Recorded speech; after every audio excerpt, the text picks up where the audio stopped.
Grand Dialogue. Sigika Foba. Edouani wa Makaran. Le Grand Dialogue, l'émission de débat du Studio Tamani sur votre radio. Chennibiru. Halud Mauni. Chennibiru. Sigika Foba. Le Grand Dialogue. Le Grand Dialogue. Mesdames et messieurs, bonsoir. L'événement avait fait grand bruit au tout début de ce mois de janvier. L'enlèvement à Tombouctou de la Suissesse Béatrice Stokely, elle qui avait déjà été une fois enlevée en 2012 avant d'être libérée 2 semaines plus tard. Selon une cassette vidéo remise à une agence de presse privée mauritanienne, l'Émirat du Sahara, une branche d'Al-Qaïda au Maghreb, serait derrière l'enlèvement. Les images ont-elles pu être que demande l'Émirat du Sahara? Pourra-t-on éviter un paiement de rançon, surtout que les autorités suisses exigent la libération sans condition de la religieuse? Quelle stratégie faut-il pour mieux faire face à l'insécurité dans le Sahel? C'est avec nos invités que nous allons partager cette interrogation. Nos invités qui sont dans ce studio ici présent, le docteur Mamadou Guissé, il est professeur de droit privé, chercheur. Monsieur Guissé, bonsoir. Bonsoir. Nous avons en ligne le professeur André Bourgeot, que nous le joignons donc à Paris. Il est directeur de recherche au CNRS. Enfin, en ligne à Tombouctou, cette fois-ci, nous allons joindre Yaya Tandina, il est journaliste. Cette émission vous est présentée par Seydou Foma, auditeur. Bienvenue.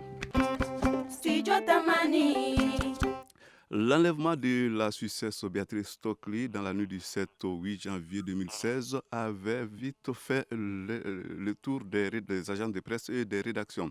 Une enquête avait été immédiatement ouverte. Elle avançait difficilement, disait-on.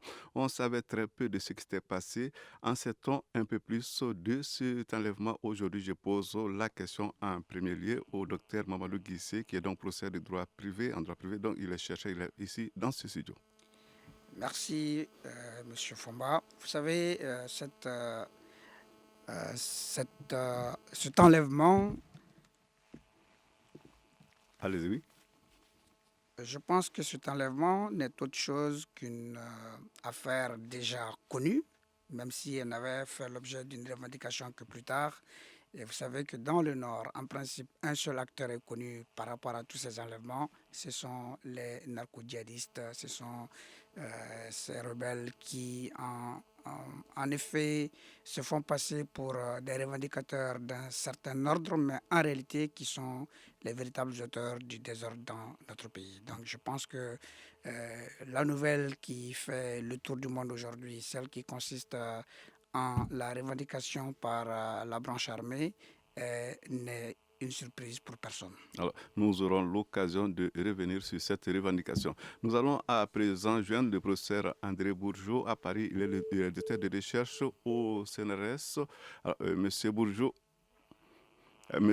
est donc en ligne. Dites-nous à présent, professeur Bourgeot, est-ce qu'on sait un peu plus sur ce... Alors, quelques problèmes techniques. La liaison était établie, mais après, voilà, les choses se sont détériorées. Je crois que nous aurons l'occasion de retrouver André Bourgeot. À présent, en direction Tombouctou se trouve Yaya Tandina. Alors, Yaya Tandina, dites-nous, qu'est-ce que vous savez de plus un peu aujourd'hui, un peu plus, de plus sur cet enlèvement de la Suissesse Béatrice Stokely? Yaya Tandina, est-ce que vous nous entendez? Alors, quelques problèmes du côté de la ligne. Nous allons une fois de plus tenter du côté de Paris. Professeur Bourgeot, alors je crois que la deuxième tentative sera la bonne. Dites-nous, l'enlèvement de Béatrice Stokely, on en savait très peu au début. Aujourd'hui, est-ce qu'on en sait un peu plus, hormis quand même, je veux dire, la nouvelle de ces derniers jours, à savoir que la chose a été revendiquée? Oui, vu de Paris, les informations ne sont pas particulièrement abondantes. Donc je pense que c'est surtout sur place que vous avez des informations fiables et que vous avez vérifiées. J'ai cru comprendre qu'il y avait un journaliste à Tombouctou, peut-être que lui, il a beaucoup plus d'informations d'une part. D'autre part, je n'ai pas entendu ce qu'a dit le précédent intervenant, M. Cissé, parce qu'on a été coupé. Et en troisième lieu, je suis sur un trottoir à côté du Luxembourg à Paris. Donc ça prend un peu la forme de radio-trottoir. Mais je crois avoir entendu que la prise d'otage de la Suissesse de Tombouctou avait été revendiquée par l'émir du Sahara. C'est ce que vous avez, je crois, annoncé. Tout à fait. Alors qu'il y a quelques jours, alors qu'il y a quelques jours, c'était ACMI qui aurait revendiqué cette prise d'otage. Donc le problème est le suivant, c'est est-ce que c'est un nouveau groupe salafiste djihadiste ou bien est-ce que c'est la même chose? Donc moi, j'ai besoin un peu de précision pour pouvoir donner mon point de vue. Dans l'hypothèse où ce serait un nouveau groupe, j'aurais tendance à dire qu'il y a... Mais un groupe affilié quand même à Al-Qaïda au Maghreb. C'est un groupe qu'on dit affilié à Al-Qaïda au Maghreb. Il est affilié à Al-Qaïda, mais le fait qu'il soit affilié à Al-Qaïda, ça ne veut pas pour autant dire que c'est ACMI. C'est ça un peu ma question, parce que vous avez aussi le Morabitoun qui se réclame d'Al-Qaïda, vous avez Ansar ad-Din qui se réclame d'Al-Qaïda. Le seul mouvement qui, sur le plan légal cette fois-ci, qui peut se réclamer d'Al-Qaïda, c'est ACMI, qui a été créé au moment du vivant de Oussama Ben Laden. Tous les autres groupes se réclament d'eux, mais ils ne peuvent pas avoir le label Al-Qaïda. C'est une distinction qui est importante. En tout état de cause, si c'est un nouveau groupe, ça veut dire, et c'est intéressant, qu'il y a maintenant une sorte de prolifération de groupes probablement autonomes les uns des autres et que chacun passe à des pratiques qui leur sont particulières.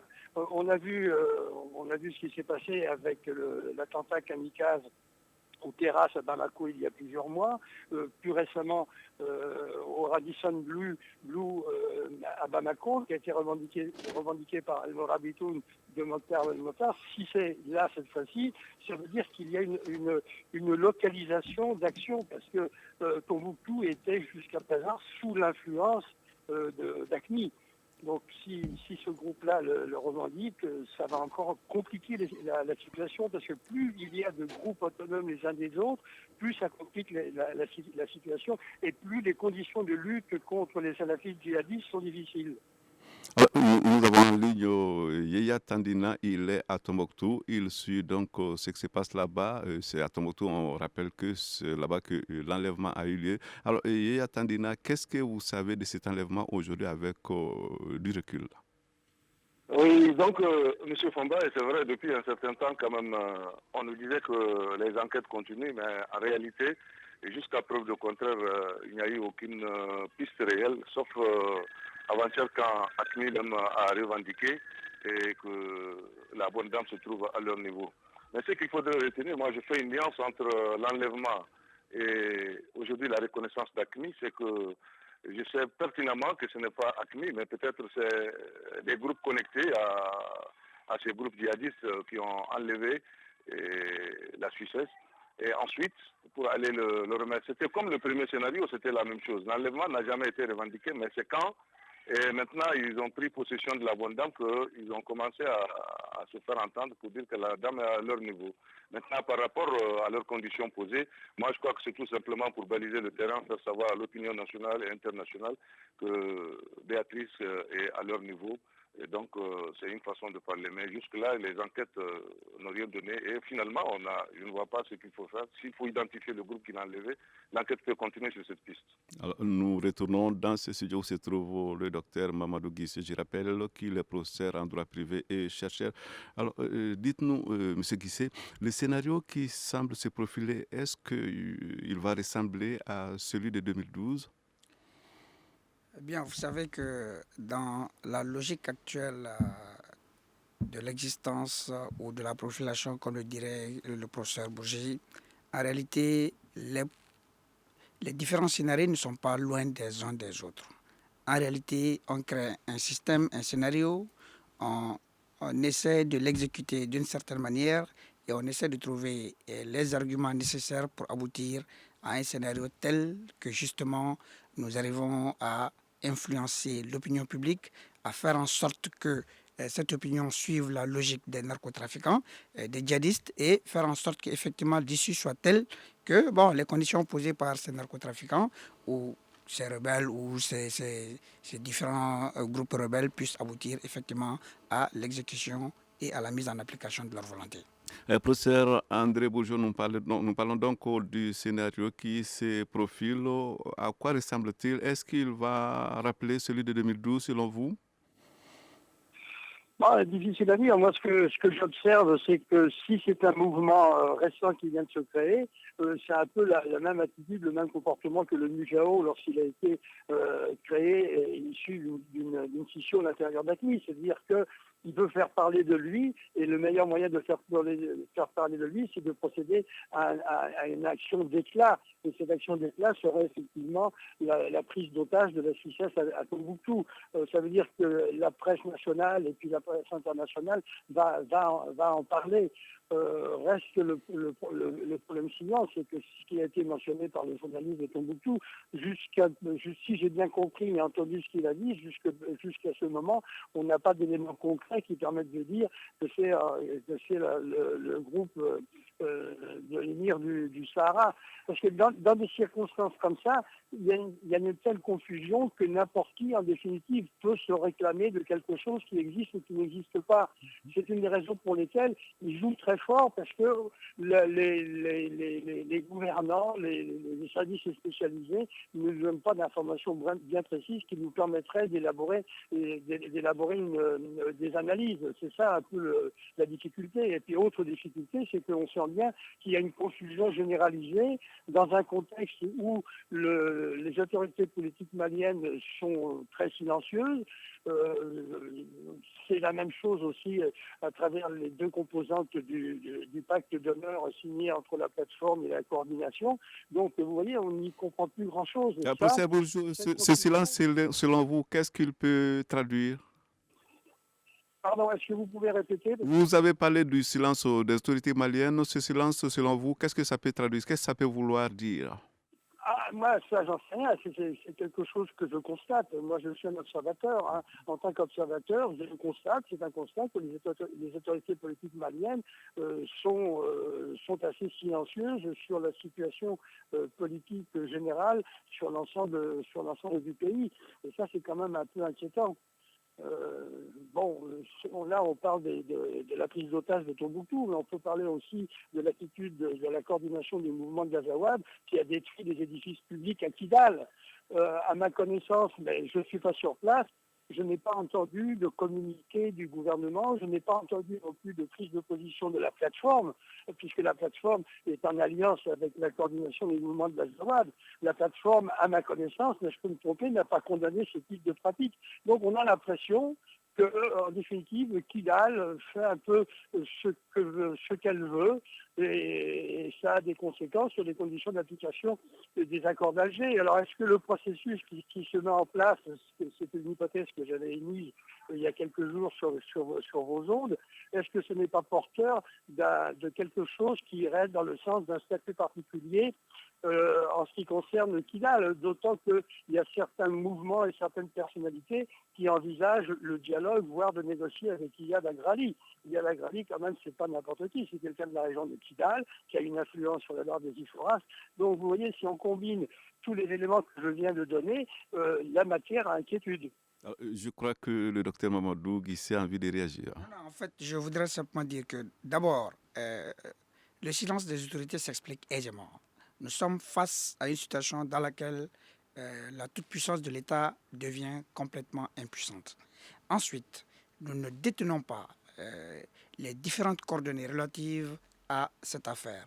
En troisième lieu, je crois que l'État lui-même est informé.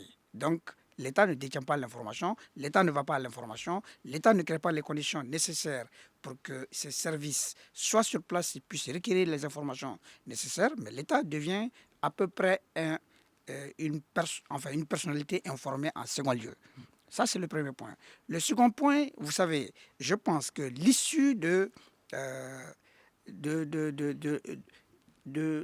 l'attitude actuelle des groupuscules, qu'ils soient opposés aux accords, qu'ils soient du côté du gouvernement, qu'ils soient en dehors, n'est-ce pas, de cet accord-là, eh bien, vous savez que nous créons, ou ces groupes-là veulent créer simplement des conditions pour attirer l'opinion publique nationale comme internationale autour de leurs revendications et faire en sorte que l'État se plie, que les différents acteurs, n'est-ce pas, dans ces négociations se plient et finalement que leur toute-puissance soit toujours, n'est-ce pas, celle voulue et exécutée. Alors, il est presque 18h30. Nous allons observer une courte pause avant de poursuivre ce débat. Vous écoutez Studio Tamani. Votre avis nous intéresse. Écrivez vos commentaires et suggestions sur la page Facebook et dialoguez avec nous. Studio Tamani, c'est aussi les réseaux sociaux. La problématique, disons, la revendication de l'enlèvement de Béatrice Stockley et la problématique de la sécurité dans le Sahel, c'est donc le sujet du grand dialogue de ce jeudi. Alors, et pour en parler, nous avons 3 invités. Un dans ce studio, il s'agit du docteur Mamadou Guissé. Mamadou Guissé qui est donc professeur en droit privé et chercheur. En ligne, nous avons le professeur André Bourgeot, il est directeur de recherche au CNRS à Paris. Enfin, le 3e invité est Yaya Tandina, il est journaliste, il est donc sur place à Tombouctou. Alors nous allons justement le joindre lui, Yaya Tandina, pour lui poser la question suivante. C'est vrai, on parle de ce mouvement qui serait affilié donc à Al-Qaïda au Maghreb. Alors on se réfère à une vidéo cassette pour le faire. Dites-nous, cette vidéo, est-ce qu'on le sait, est-ce qu'elle a été authentifiée, Yaya Tandina? Oui, cette vidéo a été bien authentifiée, c'est déjà connu parce que et c'est tellement clair, Béatrice, et quand on la voit à travers cette vidéo, on sent que c'est Béatrice elle-même. Et je me rappelle en 2012, effectivement, on lui a fait porter le même voile, mais cette fois-ci, c'était d'une autre couleur. Mais cette fois-ci, elle est dans une couleur noire et ensuite un peu soucieuse mais, de son attitude, même si on ne l'a pas fait parler. Mais je crois que les jours à venir, peut-être dans une deuxième vidéo, c'est certainement on la fera parler parce que certainement c'est leur deuxième stratégie, et c'est leur stratégie pour faire entendre aux autorités suisses comment récupérer leurs ressortissantes. Mais ceci étant, moi j'ai des inquiétudes par rapport à tout ce qui se passe, parce que même si maintenant le gouvernement suisse, l'État suisse veut avoir des pourparlers avec ces groupes à qui il faut s'adresser. Ça va poser problème effectivement quand on sait déjà qu'il y a 3 grands groupes qui sont bien connectés et ils sont tous sous la coupe d'AQMI. Mais maintenant, est-ce que réellement AQMI serait prêt ou bien va accepter les conditions? Et si c'est Al-Mourabitoun ou bien en Sardine qui est à la base, les 2 autres vont accepter aussi ces propositions de l'État suisse. C'est moi, mon inquiétude, c'est à ce niveau. Alors, dites-nous, vous êtes présent là-bas, vous avez certainement suivi ce qui s'était passé en 2012, vous suivez ce qui se passe aujourd'hui. Est-ce que vous voyez une ressemblance quant à l'issue de cette affaire? Oui, il y a bien une ressemblance. Parce que, comme j'avais dit, en 2012, moi j'ai approché les 2 mouvements. À l'époque, il y avait les séparatistes, il y avait aussi les djihadistes. Quand j'ai approché les séparatistes, ils m'ont dit la même chose, ils m'ont dit que ce n'est pas eux. Et au niveau des djihadistes, ils m'ont confirmé que ce n'est pas eux, mais ils feront tout pour quand même pour remettre la Suissesse donc, à son pays d'origine. Et ceci étant, quelques semaines après, effectivement, il y a eu une remise à 10 km au nord de Tombouctou. Et donc c'était le même scénario avec la médiation du Burkina Faso. Et c'est le même Dendéré qui était venu, qui a récupéré la bonne dame dans un environnement, comment dirais-je, où il n'y avait pas un autre État, il n'y avait que ce général qui était venu. Le terrain était bien miné par des armes. Tout était là pour quand même respecter les conditions par-ci, par-là. Et même moi, je crois que ce serait peut-être la même chose, mais cette fois-ci, quel pays va servir d'intermédiaire? Encore la question. Par le Burkina Faso cette fois-ci. Alors, nous allons quand même du côté de Paris où se trouve le professeur André Bourgeot. Alors, professeur, les preneurs d'otages semblent quand même demander beaucoup la remise en liberté d'un certain nombre de ces combattants au Mali, de leurs combattants donc au Mali, d'un des dirigeants détenus à la CPI. Il s'agit d'Ahmad Al-Faki Al-Mahdi. Ces revendications ont-elles la moindre chance d'aboutir, professeur? Non, c'est difficile à préjuger du résultat, mais la revendication, il y a tout, dans des contextes comme ça de revendication, il faut toujours mettre la barre très haut. Ensuite, il y a possibilité de baisser le curseur. Pardon, excusez-moi. Mais le problème de la situation en 2011, il y a peut-être des éléments communs, mais depuis 2011, quand même, le contexte a considérablement changé. Là, il y a eu une prolifération de groupes, de ce que j'ai appelé les groupes armés narco-djihadistes, avec plusieurs entités autonomes les unes des autres, mais qui en même temps sont dans des rapports d'alliance. Et ça a provoqué une déstabilisation généralisée sur l'ensemble du territoire malien, alors qu'en 2011, ça concernait exclusivement le septentrion. Donc c'est quand même un contexte politique et militaire qui est très différent, puisqu'il y a la présence de l'armée française à travers Barkhane, il y a la MINUSMA, etc. Donc c'est un contexte très différent. Et dans ce contexte-là, avec les groupes qui se sont créés, encore une fois, ils peuvent être en situation d'alliance, parce qu'en définitive, c'est les mêmes objectifs, mais en même temps, sur des positions de compétition pour le leadership. Alors, vous voyez, ça n'arrange pas tout à fait les affaires. Moi, c'est ce que je retiendrai, c'est que globalement, on peut dire que la situation sociale, politique et militaire s'est dégradée actuellement sur l'ensemble du territoire national malien, et c'est ce qui fait en sorte que j'exprime mon inquiétude. Ensuite, ce qu'a dit le journaliste de Tombouctou, c'est aussi quand même des éléments importants, puisque la vidéo aurait été authentifiée. Donc, si effectivement elle est authentifiée et que c'est l'émir du Sahara qui intervient, ça va être encore un groupe qui va essayer de marquer des points pour s'affirmer vis-à-vis des autres, El Morabitoun et Ansar Eddin. Moi, ce que je crains, c'est qu'il y ait une compétition d'action. Les uns attentats kamikazes, les autres prises d'otages. Je pense qu'il faut quand même mentionner que la prise d'otage, il n'y a pas eu de prise d'otage depuis 2 ans quasiment. Ensuite, quel serait le pays médiateur pour engager des processus de négociation avec le groupe qui a pris en otage la Suisse? Dans les circonstances actuelles, difficile, parce que quasiment tous les États-nations de l'espace saharan-sahélien sont dans des situations de déstabilisation politique. Au Niger, c'est les élections. Au Burkina, on voit bien ce qui s'est passé au Burkina récemment, ça déstabilise le pays. C'est un peu un héritage aussi du départ de Blaise. Donc vous voyez, c'est extrêmement compliqué. Le Bénin, est-ce que le Bénin peut jouer un rôle de médiateur Jean-Satourien? Peut-être. Vous voyez, on est un petit peu, en tout cas moi je suis un petit peu désarmé face à une situation où prévaut une telle confusion, et encore une fois, en absence aussi de communiquer, que ce soit du côté des autorités politiques ou du côté de l'opposition, et surtout aussi de la plateforme, et devient un petit peu aussi très silencieuse. Donc tout ça est inquiétant. Ça couvre quoi de ce silence, de cette turbulence? Je viens d'entendre sur vos ondes qu'il y a eu des manifestations de lycéens qui ont brûlé des motos. Donc, on sent bien qu'une agitation, il y a un mécontentement qui monte. Que faire face à ça? Alors, ici, on retourne en studio, docteur Mamadou Guissé, on le dit, et la vidéocassette a été authentifiée.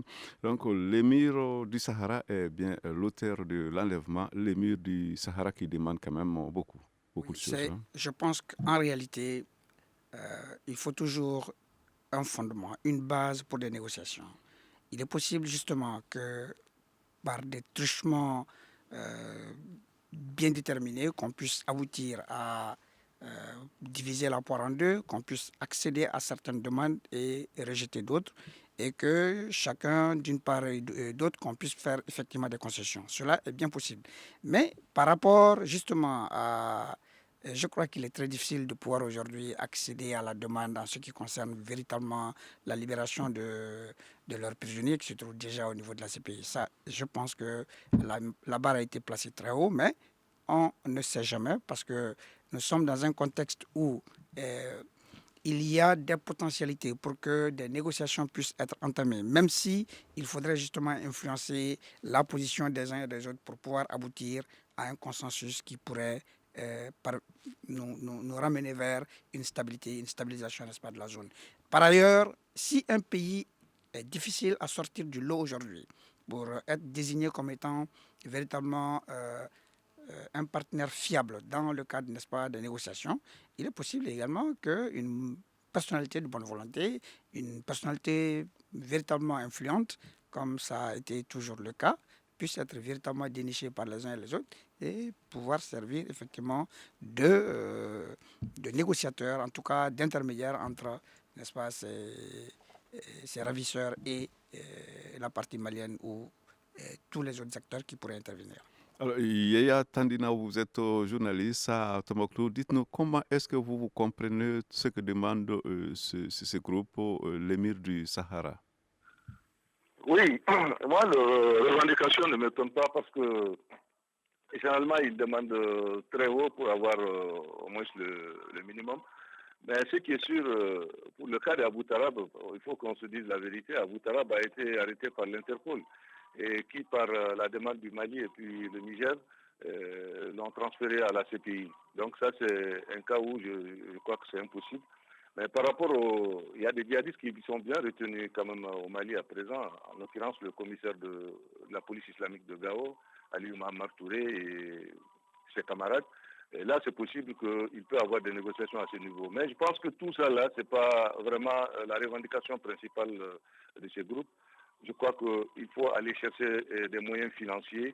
C'est bien cela, parce que si nous nous référons à ce que Barkhane dit, et actuellement, ils ont détruit quand même les bases. Nous savons qu'actuellement, ils sont en train de reconstituer la logistique à partir des moyens locaux et trouver les ressources financières, c'est à partir de la prise d'otages, qui est une tactique de guerre, comme l'avait confirmé une fois Oumar Ould-Hamaha. Alors, nous allons du côté de Paris. André Bourgeot, dites-nous, est-ce qu'on doit à présent s'attendre au versement d'une rançon? Jusqu'à présent, au vu de ce qui s'est passé, de ce qui est arrivé dans le passé, tout le monde sait que les rançons ont été versées, d'une manière d'ailleurs considérée comme légale par des voies normales. Bon, l'État français dit qu'il n'en a pas versé, mais il y a toujours des possibilités de passer par des réseaux parallèles pour les rançons. Mais je voudrais dire la chose suivante, c'est que la situation quand même est un tout petit peu différente de l'époque où il y avait les prises d'otages des employés d'Areva. À l'époque où il y a eu des négociations, il y avait des moyens d'échange. Et ces moyens d'échange, c'était M. Ouad Dossen qui a servi un peu de monnaie d'échange pour libérer les otages de la société Areva. Actuellement, la situation est quand même très très différente. Et encore une fois, quelle serait la personnalité politique ou l'État qui serait susceptible de prendre en charge ces négociations? C'est une ficelle, c'est pas un Français ou une Française. Je crois que cet aspect-là aussi, il faut le prendre en considération, parce que l'influence de la Suisse par rapport à l'influence de la France n'est pas tout à fait les mêmes. Donc autant on peut bien comprendre que du côté les relations entre la France et puis le Mali sont très anciennes, mais pour des raisons historiques, la colonisation, etc. Et la France aussi a des intérêts qui sont pas mineurs sur le Mali. Donc ça se pose aussi effectivement dans ces termes.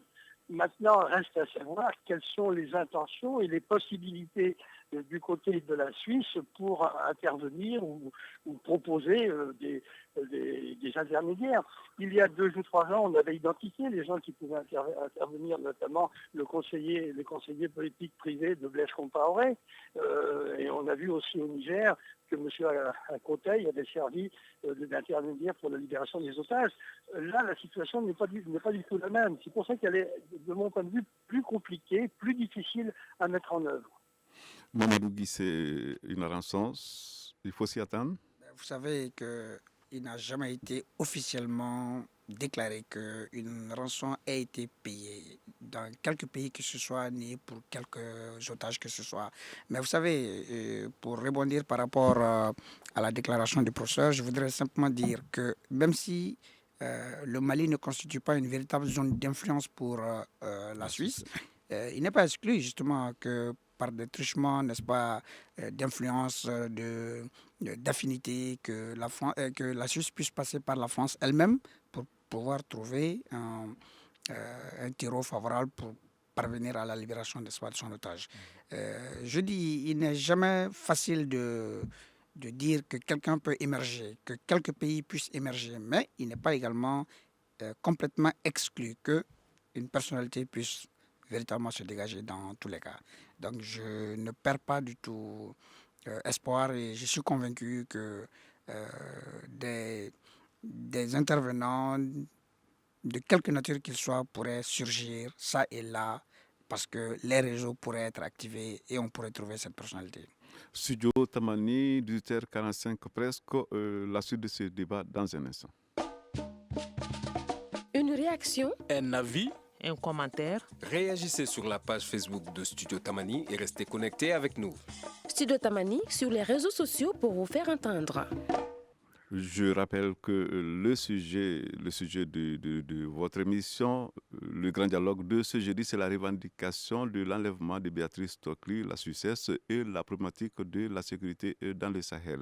3 invités pour en parler. Le docteur Mamadou Guissé, qui est professeur en droit privé, il est chercheur ici présent dans ce studio.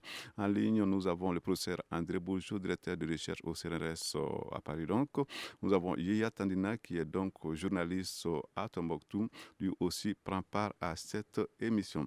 Alors, nous l'avons dit, une rançon, ce n'est pas exclu. Alors, quand ça se paye, ça ne se dit pas. Mais quand la Suisse demande que Béatrice Tokli soit remise en liberté sans condition, c'est peut-être juste un langage diplomatique, non? Parce qu'en pareil cas, on n'a jamais quand même entendu une autorité dire « Ok, je vais payer et je demande l'avis de Yaya Tandina à Tombouctou ». Oui, ça se confirme. Ce qui est sûr, effectivement, on n'a jamais entendu un État dire qu'il a perçu. Et les Moudjahidines également, jamais n'ont dit qu'ils ont perçu telle somme ou telle somme par rapport à telle chose. Mais il y a des choses qui se font lire quand on sait que, en réalité, c'est des trucs qui ne se passent pas comme on le souhaite. Mais et en voyant ce qui s'est passé en 2012, je me suis dit qu'ils ont certainement perçu quelque chose, et même si ce n'est pas devant tout le monde, mais ça peut se passer autrement. J'ai dit le terrain leur permet parce que si tout est OK sur une première piste, alors en ce moment, la cérémonie est officielle, on va remettre la personne. Donc ça, c'est des trucs auxquels les 2 pays s'engagent aussi. Le pays plus les auteurs de l'enlèvement tombent d'accord avant de procéder à avant de procéder à la remise. Et ensuite, il faudrait comprendre aussi que ce n'est même pas bon de dire qu'on a payé, parce que quand on le fait, c'est comme si c'est légalisé. Donc, aucun pays ne va se hasarder à dire que j'ai payé. Et le cas de Béatrix, je crois que la Suisse même doit prendre conscience que la bonne dame a été sérieusement moralisée par le Mali. Ici en place, les autorités locales ont tout fait pour qu'elle puisse quitter le coin. Elle a insisté, finalement, elle a même créé le doute au niveau des populations qui croient déjà qu'elle était complice pour autre chose. Donc, je ne vois pas, c'est pourquoi il serait difficile quand même dans cette zone qu'une bonne volonté puisse dégager et dire qu'elle va servir d'intermédiaire. Mais ça peut avoir lieu quelque part au Mali ou bien dans le Sahel. Là, c'est possible. André Bourgeot, l'exigence de la Suisse des autorités suisses, à savoir la libération sans condition de Béatrice Tokli, est-elle réaliste? Oui, bon, au vu de ce qui est intervenu dans le passé, je pense que non, c'est pas réaliste. Et à chaque fois qu'il y a eu prise d'otage, tout le monde sait qu'il y a eu versement de rançons. Bien sûr, c'est pas l'État en tant que tel qui verse des rançons, mais l'État dispose de moyens légaux, je dis bien légaux parallèles, pour créer les conditions de la remise de rançons. Je crois que c'est un secret de polichinelle que de dire ça, hein. Ensuite, je pense que l'hypothèse émise par le professeur Cissé me paraît pertinente et intéressante. C'est qu'effectivement, en termes de pays d'influence ou de zones d'influence, ça me paraît effectivement difficile que la Suisse ne contacte pas les autorités françaises pour essayer de débloquer la situation. En tout cas, c'est une hypothèse qui me paraît, cette fois-ci, elle, réaliste. Donc voilà un peu ce que l'on peut dire. Mais j'imagine mal, mais il se peut que je manque d'imagination, j'imagine mal que l'émir du Sahara accepte de libérer Béatrice moyennant rien en contrepartie. C'est quelque chose qui me paraît en dehors de tout bon sens des groupes armés narco-djihadistes. Le docteur Guissé. Oui, il y a même des possibilités pour que 2 conditions soient réunies pour satisfaire à ces exigences. D'une part, la libération de quelques prisonniers, mais d'autre part, le versement également d'une rançon conséquente. Je pense que ce n'est pas des choses à exclure. Alors, en 2012, certains quand même se demandaient si la libération de Béatrice Tokli n'était pas une affaire interne au groupe islamiste Ansar-Dine. Est-ce qu'on y comprend mieux après des années de recul? Je pose la question à Yaya Tandina. Bon, comme j'ai dit, l'enlèvement, ce n'était pas directement les groupes djihadistes, mais la remise quand même a été faite quand même par ces groupes. quand je me rappelle bien, moi j'ai reçu le message, on me dit que dans un premier temps, ils m'ont dit 10 heures à l'aéroport. Ensuite, ils m'ont communiqué une seconde heure, ils m'ont dit à 14 heures, au même lieu. Mais c'est après 14h15 maintenant que j'ai eu la confirmation que c'est à 10 km où on me dit d'être sur les lieux. Donc vous voyez, c'est un peu flou. C'est pour que je ne sois pas au courant de ces informations avant, et pour que je ne puisse pas donner la vraie information à d'autres personnes également. Donc je suis resté dans ce contexte. C'est un peu compliqué. Mais moi, j'ai dit que je suis optimiste. Je sais qu'il y a des possibilités d'arranger la situation avec le gouvernement français ou bien le gouvernement malien lui-même et avec l'émir du Sahara, c'est possible parce que ce n'est pas exclu. Ils ont déjà des éléments avec le Mali. Nous voulons la paix. Si ça peut vraiment amener la paix, je crois que le Mali est prêt à tout payer pour que cette Suissesse soit libérée.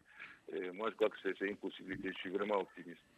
André Bourgeot, une affaire interne au groupe islamiste Ansareddine pour caractériser ce qui s'est passé en 2012. Est-ce que ça colle?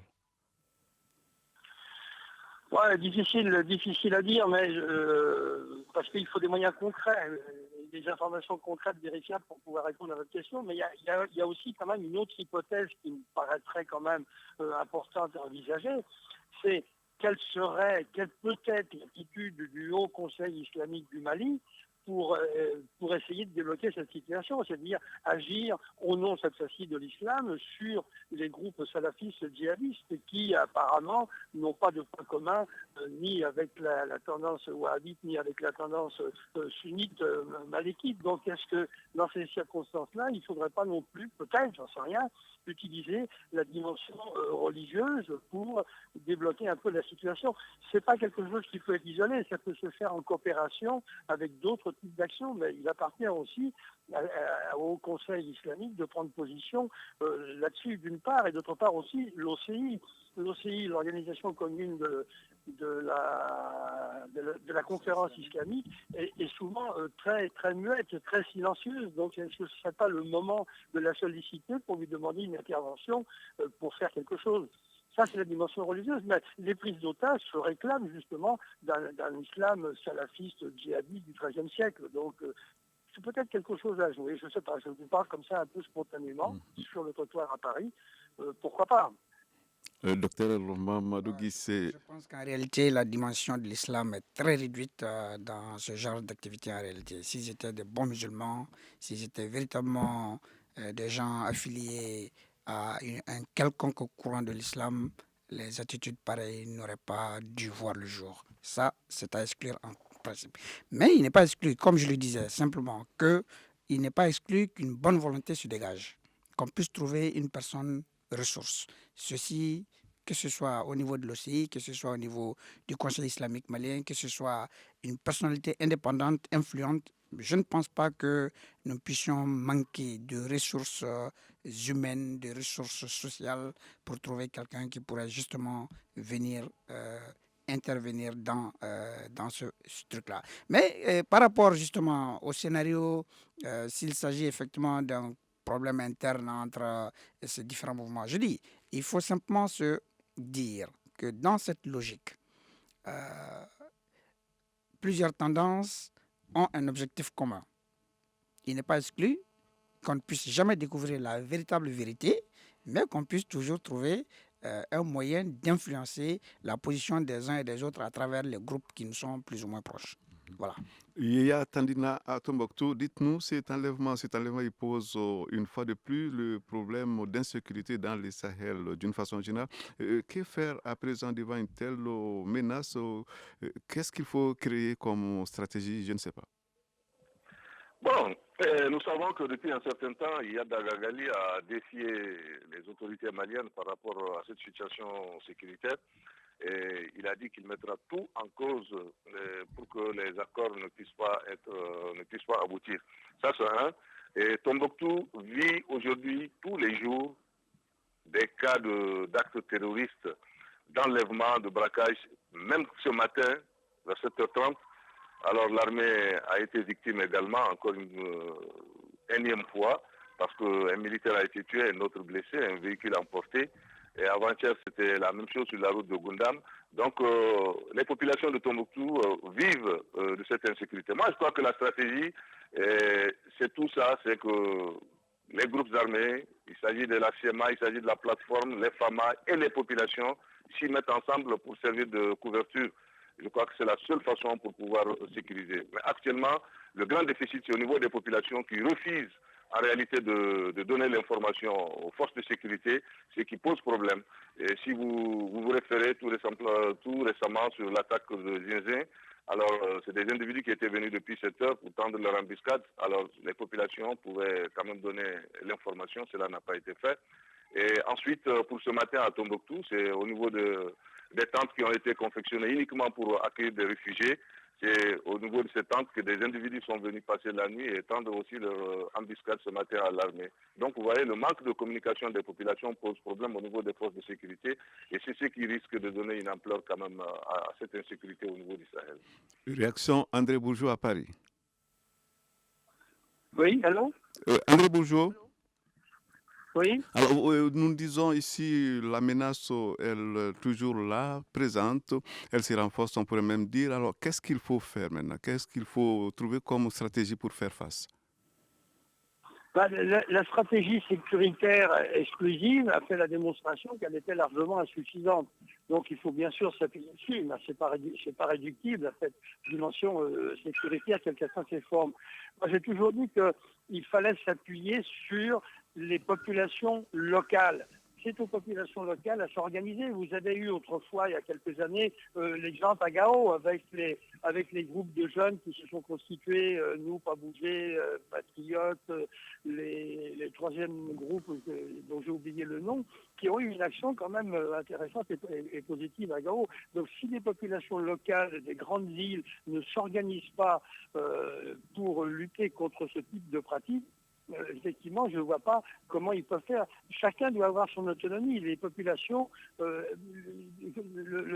journaliste de Tombouctou disait une alliance, créer les conditions d'une alliance pour la pratique entre la plateforme, la CEMA, les populations, l'armée, Barkhane, MINUSMA, c'est extrêmement compliqué. C'est une des raisons pour lesquelles je pense que le problème de fond, c'est l'organisation des populations locales pour lutter contre le salafisme djihadiste.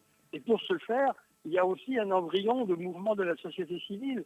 Donc peut-être qu'il faut s'appuyer dessus et si elle n'existe pas, essayer de la créer, de la fomenter, parce que sinon, toutes les mesures de type exclusivement sécuritaire n'ont pas débouché sur quelque chose de positif. Et donc, il faut que les populations soient impliquées, mais pas simplement au niveau du verbe, au niveau de la pratique, l'organisation par quartier, dans les villes maliennes, y compris dans les villages, vous avez des quartiers, vous avez des chefs de quartier. Est-ce qu'il ne faudrait pas réenclencher ce genre de pratiques citoyennes, en définitive, pour lutter contre les pratiques salafistes djihadistes? Quant à tout à l'heure, lorsque j'ai fait référence au Conseil islamique, c'était aussi pour savoir quelle est sa position, puisque le Conseil islamique a pris des positions politiques vis-à-vis du pouvoir. Donc ça me paraissait aussi important qu'il prenne position publique face à ça, qu'il condamne de manière ferme ou non. C'est un petit peu dans leur rôle. Voilà, c'est tout ce que je voulais dire. Juste pour des mots, docteur Mamadou Guissé. Je pense que véritablement cette proposition est l'une des meilleures. Il faudrait justement que l'État mette les moyens et que l'État aille vers les populations. C'est sur ces propos que s'achève le grand dialogue de ce jeudi. Je rappelle que le thème du jour, c'est la revendication de l'enlèvement de Béatrice Stokely et la problématique de la sécurité dans le Sahel. On prépare à l'émission le docteur Mamadou Guissé. Il est professeur en droit privé, il est chercheur, il était ici présent dans ce studio. Il y avait en ligne le professeur André Bourgeot qui est directeur de recherche au CNRS à Paris. Et enfin, il y a Tandina qui est donc journaliste à Tombouctou, réalisation Ousmane Diadje Touré, mise en onde Gagny Kanté, régie vidéo Lassana Sinenta et à la présentation il y avait Seydou Fomba. On se retrouve donc demain pour le forum de la presse. À demain donc.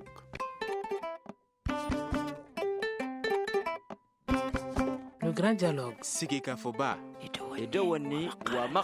Le grand dialogue, l'émission de débat du studio Tamani sur votre radio. Shenibiro. Halud Mauni. Shenibiri. Sigika Foba. Le grand dialogue. Le grand dialogue